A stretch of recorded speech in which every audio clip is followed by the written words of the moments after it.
Heading through that door to the east, we have 22, which again will give us multiple options depending on how we rotate the room, and I already think I have the idea of how I'm going to split this one too. We'll situate this one to give ourselves the most options possible. We're now making progress into the unknown part of the dungeon, finding a lot of different directions we can go, and inside this room we find a group of minions, and this will be our 10th group if we defeat them. But let's see who they are. 3. We have our first group of hobgoblins. D6, level 4, treasure +1. So we have to see how many there are. Flee if outnumbered, 2 to 3 bribe, and then 4, 5, and 6 are fighting options. Hopefully they're outnumbered, because then we'll have a 50-50 shot at a non-violent resolution. So 1 or 2 hobgoblins would be perfect here. Oh, and there's only 2. Nice, which means we can go ahead and roll on the reactions table and hope for a 1, 2, or 3. Oh, of course they rolled a 6 and they will fight to the death. That only makes sense. Our insane group of hobgoblins, I'm going to have them attack the dwarf and the wizard, because the wizard has at least 2 life. First, the wizard will defend against these level 4 creatures. He is cursed, so he's not doing too well. Most likely will take a wound. Definitely takes a wound. That's going to take him down to 1 health. And the dwarf only gets a +1 and fails miserably and is down to 2 life. Our party is in really bad shape. So we might as well attack, see if we can take these guys out. We don't have a choice because they're fighting to the death. The rogue will attack.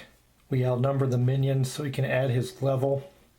So his -2 becomes a -1. And he gets an exploding 6. Twice, that's 12.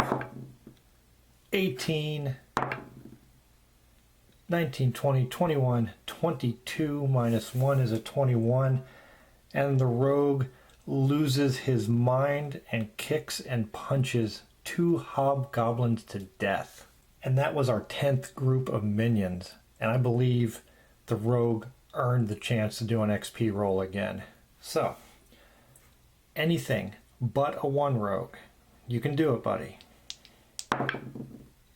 No, you can't. You will never level up. You are the worst rogue ever. Our group of adventurers will roll on the treasure table +1, gain a 3, and that is a scroll with a random spell. And the random spell is a 2, which will be another fireball. We'll let the wizard hold on to that. We will have the rogue use his bandages to give himself 1 life. That will take him back up to 2 at least, but he used up his 1 use of bandages during this adventure.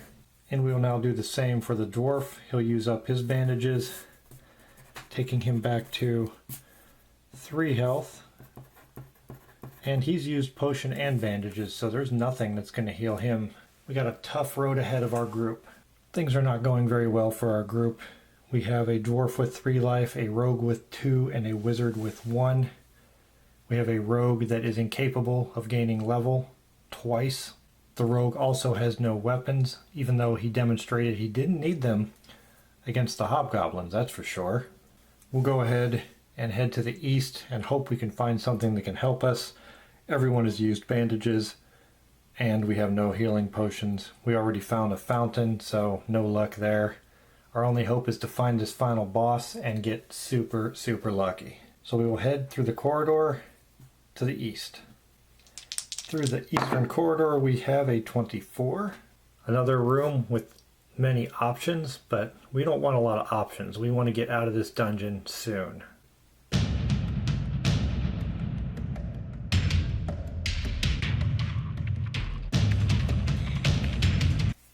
Made that room a little too big the first time. And we have a 3, which is another treasure protected by a trap. So first we have to roll on the traps table and get a 3 this time. A trap door, level 4, opens under the feet of the character leading the marching order. That would be the wizard. Trap door. The character must roll d6 versus the level of the trap. Roll at -1 if you have light armor and -2 if you have heavy, and at +1 if you are a halfling or an elf. Well, he doesn't have armor and he's neither one of those races. Rogues add their level, darn it. A character failing the roll falls into the trapdoor, losing 1 life. In addition, it will take at least another character to help him out of the trapdoor. If you fall in a trapdoor and you are alone, you die. Well, the wizard has 1 life. If he falls into this trapdoor, he dies anyway. Our wizard is in trouble here. He has to save against a level 4. Luckily, he has no negatives because he has no armor on. So, basically a 50-50 shot. 4, 5, and 6, he lives. 1, 2, or 3, into the trapdoor, into the pit, and dies. Oh, he managed to sidestep the trapdoor. Very good job by the wizard. And now we can roll on our treasure table. And a 4 is 1 gem worth 2d6 times 5. 10 times 5 is 50. The wizard earned it. He's going to hold on to that 50 gold piece gem. We survived the trap door. Do we want to head south and maybe connect with this area, or head to the east? I think I'll head to the south and try and connect with this area here. Heading to the south, we come across a 23, which I believe, if I draw this and rotate it correctly, will connect us to that corridor. Yeah, those will kind of connect us into that corridor, so let's draw it in.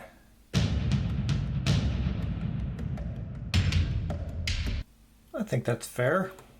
I mean, this is going to dead end here, but this corridor kind of spills into this room, and this wall is built out a little bit inside the room. What do we have inside this oddly shaped room? Inside, an 11, and that's what we've been waiting for. We're going to roll on the boss table, then roll a d6, add 1 for every boss or weird monster that you've encountered so far in the game. If your total is 6 or more, this is going to be the final boss. Well, we ran into 2 bosses and 2 weird monsters, so odds are pretty good that this is going to be the final one. So let's roll on the boss table first, and then roll our d6 to see if this is the final one. What boss will we have to face? 6, and I think we know what that is. Everything has come full circle. We have a small dragon, level 6, 5 life points, 2 attacks, 3 treasure rolls at +1, and we know how the dragon attacks already.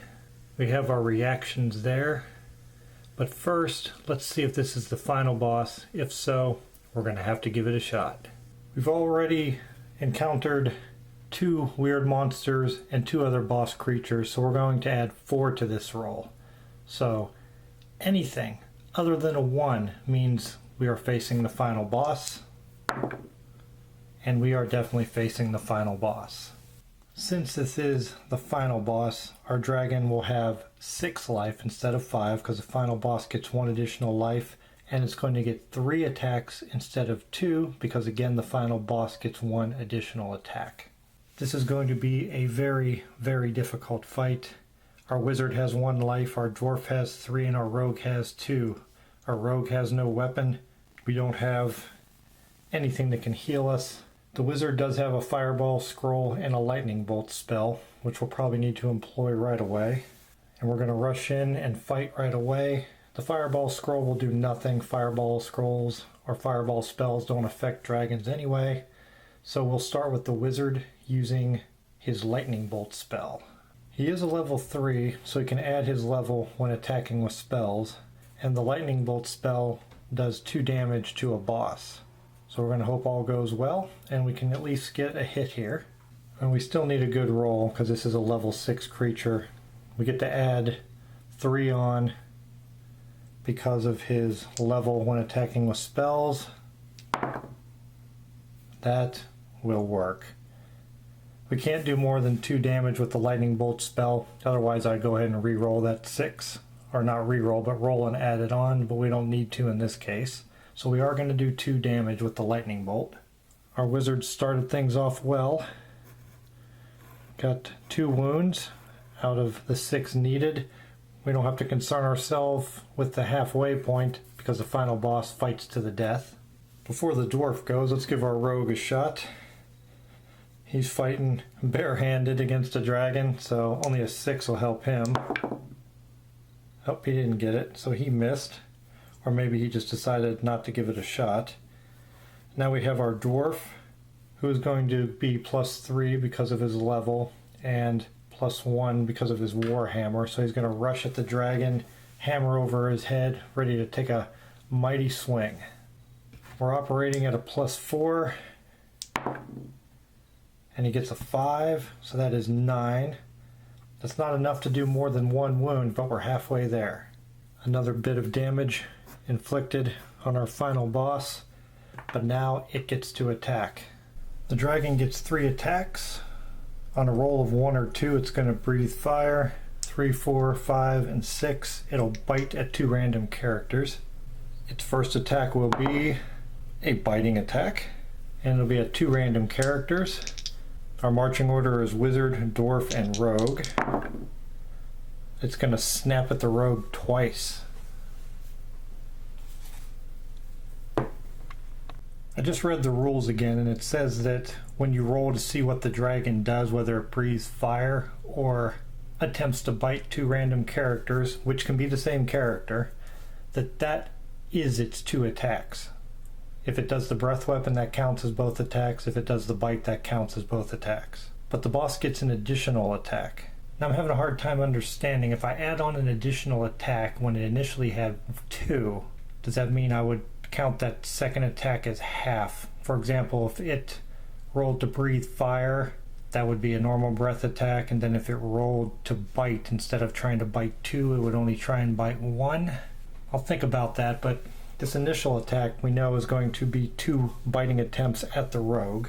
This is a level 6 creature, so the rogue is in trouble. He can add his level to his defensive roll, but even if he does that, if he rolled a 5, it would take it up to a 6, but a 6 is not higher than the dragon's level. So he has to roll a 6 to have an automatic success. Otherwise he's going to be dead because he only has 2 life left, and he's getting attacked twice. His first defensive attempt fails miserably. He's down to 1 life, and oh, so close, but our rogue has been bitten to death by the dragon. Now I have to determine what I'm going to do with this additional attack.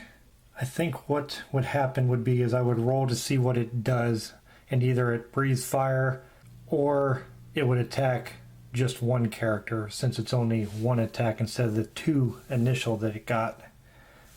I'll go with that, and we'll see what it does. This will be a biting attempt, and we have a wizard and a dwarf. Wizard will be 1, 2, 3. It's going to attempt to bite the dwarf, who is still cursed, so his heavy armor, instead of giving him 2, will only give him 1, which means he too must roll a 6. And he does. Wow, finally, after all those 1s, the dwarf comes through, avoids the bite, and now the wizard and the dwarf can attack. The wizard used up his lightning bolt. The fireball is ineffective, so he has to go with the wizard's staff. And he's attacking at a -1. Only a 6 will help. So close. But he misses the dragon, or just lands an ineffective blow, leaving it up to the dwarf. The dwarf gets to attack at a +4. Again, hits a 9. That is enough to do 1 more damage. We're chipping away at the dragon, who is down to 2 remaining life. The dragon will attack.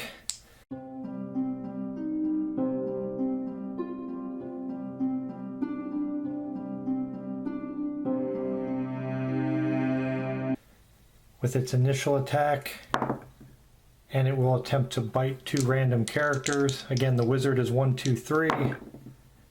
Both attacks will go towards the dwarf, who needs a 6. To be successful, I'll just roll both dice. Does not gain a 6 either time. We'll take 2 wounds, taking him down to 1 life. Now the additional attack will be a breath weapon, and we are in trouble. Both characters only have 1 life. The breath weapon inflicts 1 damage to all characters who fail to save versus a level 6 dragon breath.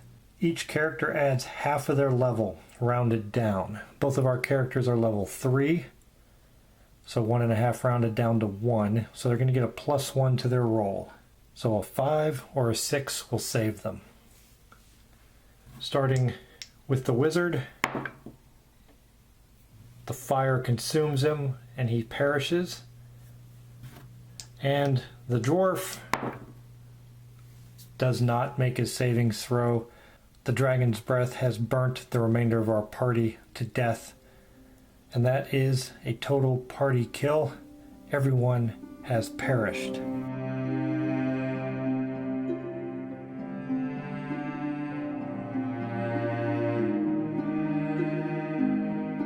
I was not successful in this playthrough of 4 Against Darkness. I did build a pretty nice looking dungeon though, so I'm proud of that. Our characters did really well. We lost our barbarian really early on when the Medusa turned him into a statue here. Our group of 3 went on to really explore a lot more of the dungeon, finally meeting their demise here to the dragon. And final boss, the rogue, just could not gain confidence enough to level up. Had a really hard time. Ended up dying next, being bitten to death by the dragon. In a last attempt to save themselves, the wizard and dwarf ran forward, trying to fight it off, but were both consumed by fire and the dragon's breath weapon. I thank you for taking the time to watch this series. I hope you enjoyed it. I made a few mistakes along the way, and hopefully I caught all of them and made the corrections. If not, please let me know and I'll make sure to do that in future videos. I plan on doing another playthrough of 4 Against Darkness, not right away, but not too far into the future, and I'll go ahead and do it with all of my normal bells and whistles, the graphical overlays and things like that. Maybe take my time and draw the dungeon a lot nicer instead of the real rough sketch that I did here. But I hope you get the idea of the game. I see a lot of people on the Facebook page and the solo board gamers that are purchasing it and posting about it, and I think that is great. Support your small creators, your independent ones that make not only roll and write or pen and paper games like this, but board games also. There's nothing wrong with the big companies out there. I love Fantasy Flight. I love Cool Mini or Not. I have lots of their games and enjoy them immensely, but I also enjoy supporting the independent creators out there that take the time out of their day to make a game and put it out there. They know people are going to judge it. They know people are going to be critical of it, but they still do it. They take the time. So support them, buy their games, give them a try, and keep searching out for new and interesting gaming experiences out there. Again, I thank you for watching. I hope you enjoyed it, and I'll see you in my next video.